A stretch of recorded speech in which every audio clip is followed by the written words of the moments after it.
altro anno da protagonista per l'Arma dei Carabinieri che in questo 2010 festeggia 196 anni di storia, vissuti nel segno dell'identità nazionale e nell'impegno quotidiano per la sicurezza dei cittadini.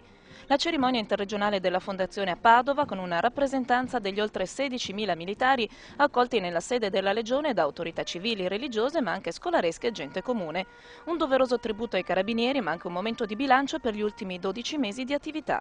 Io ribadisco che il nostro sforzo, unitamente alle altre forze di polizia, deve essere quello di non fare attecchire, non fare aggredire questi territori laboriosi dalle organizzazioni criminali, perché i nostri sono territori altamente industrializzati e sono appetibilissimi dalle organizzazioni criminali.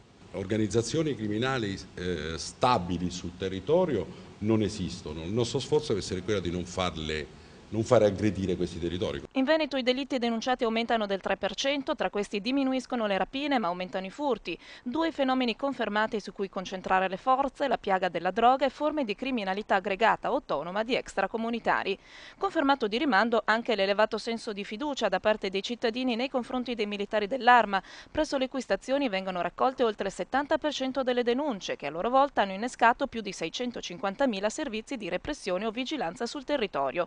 E proprio dalle stazioni locali parte l'impegno per un nuovo anno, orari di apertura sempre più estesi e informatizzazione completa. L'Arma dei Carabinieri, il grande successo dell'Arma, oltre a questo dispositivo disseminato sul territorio assai capillare, ha dei gangli vitali in quelle che sono le organizzazioni speciali, tutte le organizzazioni speciali, e adempie e soddisfa tutte queste esigenze che si fanno, a mio avviso giustamente, sempre più pressanti.